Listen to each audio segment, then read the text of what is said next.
કેમ છો બધા? મજામાં જશો તો આજની રેસીપી છે આપણે મેથીના થેપલા.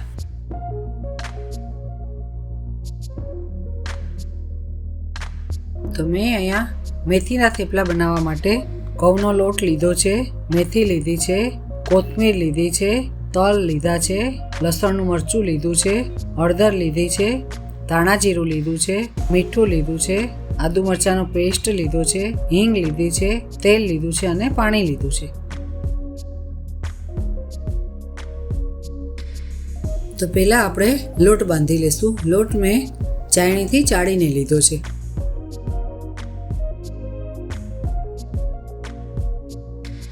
લોટમાં આપણે કોથમીર નાખી દઈશું,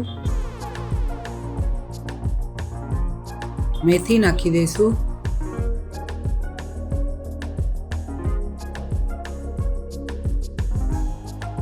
મીઠું નાખી દઈશું, હળદર નાખી દઈશું, ધાણા જીરું નાખી દઈશું,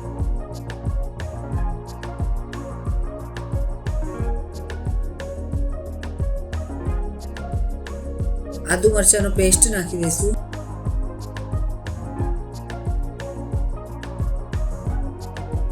લસણનું મરચું નાખી દઈશું,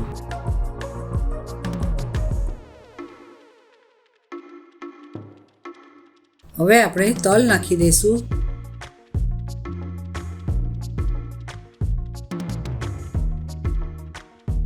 હિંગ નાખી દઈશું,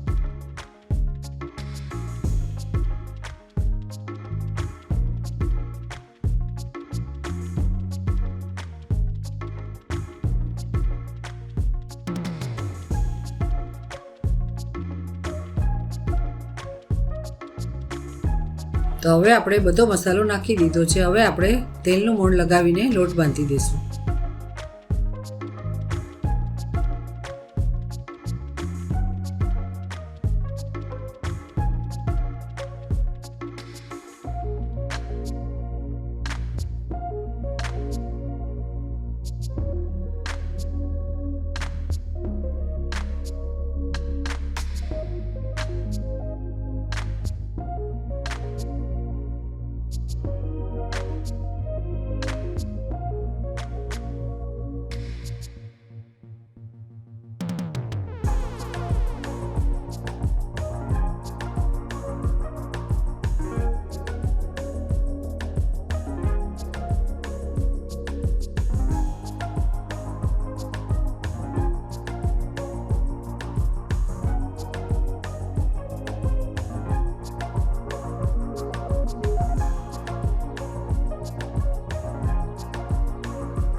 તો લોટમાં આપણે મોણ લગાવી દીધું છે. હવે આપણે થોડું થોડું પાણી લઈને લોટ બાંધી દઈશું.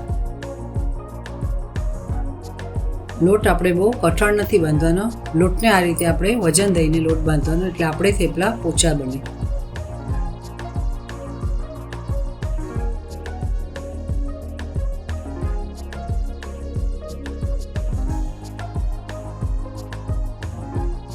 તો હવે આપણે લોટ બંધાઈ ગયો છે. આપણે તેને થોડું તેલ લગાવીને કૂણવીને થોડી વાર ઢાંકીને મૂકી દઈશું.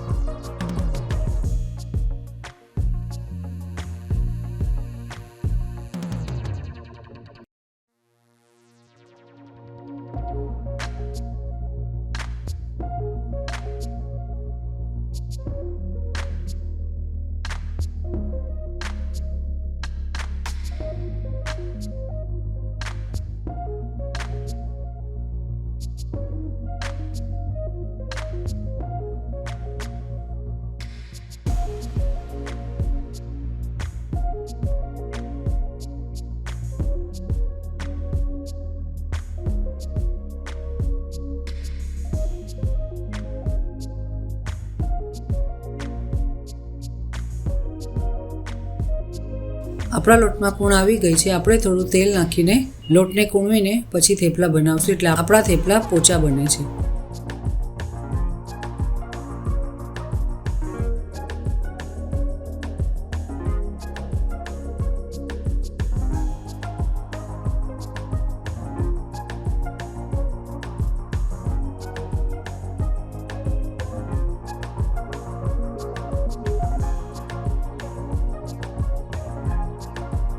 તો હવે આપણે થેપલા બનાવશું.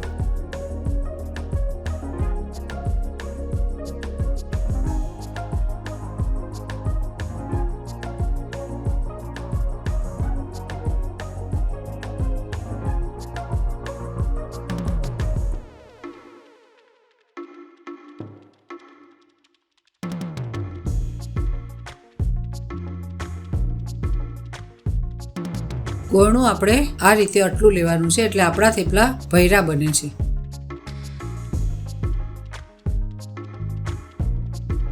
ગોળણાને આપણે કોરા લોટમાં આ રીતે મિક્સ કરીને વણવાના એટલે આપણું થેપલું આખું બરાબર વણાઈ જાય સરસ.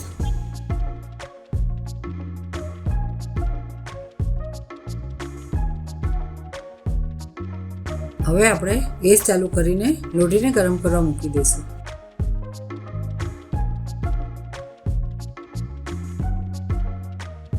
તો આપણે આ રીતે વણતું જવાનું છે. લોટની જરૂર પડે તો થોડો લોટ લેવાનો છે એટલે આપણા થેપલા ઓછા બને. ઓછો લોટ લઈએ ને તો.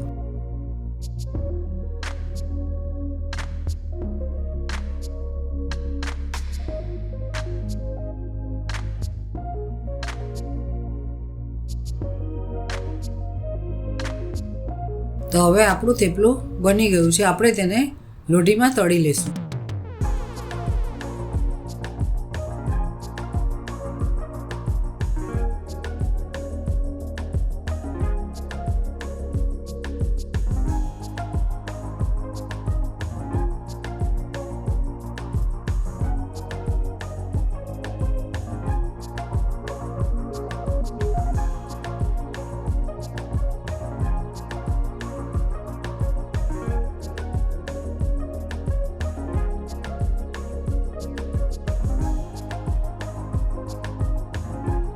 તો આપણું થેપલું એક સાઈડ ચડી ગયું છે. આપણે તેને બીજી સાઈડ ફેરવી દઈશું.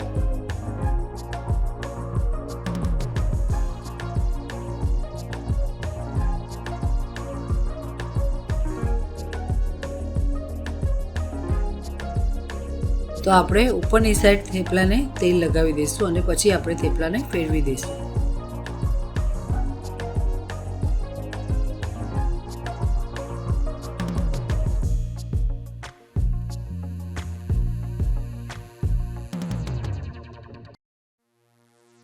એ જ રીતે આપણે બીજી સાઈડ પર તેલ લગાવી દઈશું.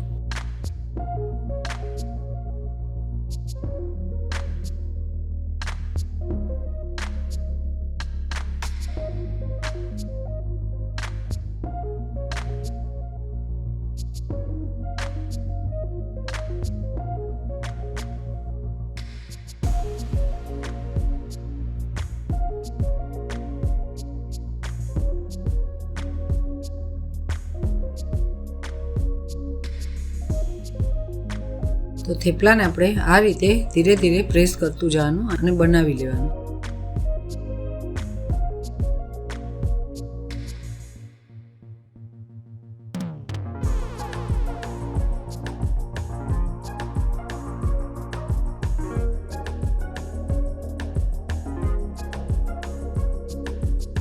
તો જો આપણું થેપલું બની ગયું છે. આ જ રીતે આપણે બીજા થેપલા બનાવી લઈએ.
તો હવે આપણે બધા થેપલા બની ગયા છે. તમે જોઈ શકો છો આપણા થેપલા કેવા સરસ બન્યા છે. દહીં અને આખા મેથીના મરચાં, રાયતા મરચાં સાથે થેપલા બહુ જ સારા લાગે છે. આ થેપલાને આપણે મુસાફરીમાં પણ લઈ જઈ શકીએ છીએ. અઠવાડિયા સુધી થેપલા ઠંડીમાં સારા રહે છે. જો તમે આ રીતે થેપલા ન બનાવ્યા હોય તો જરૂરથી બનાવજો અને મને કમેન્ટમાં જણાવજો કે તમારા થેપલા કેવા બન્યા. તો જો તમને આ વિડીયો ગમ્યો હોય તો મારા વિડીયોને લાઈક કરજો, શેર કરજો અને મારી ચેનલને સબસ્ક્રાઈબ કરજો.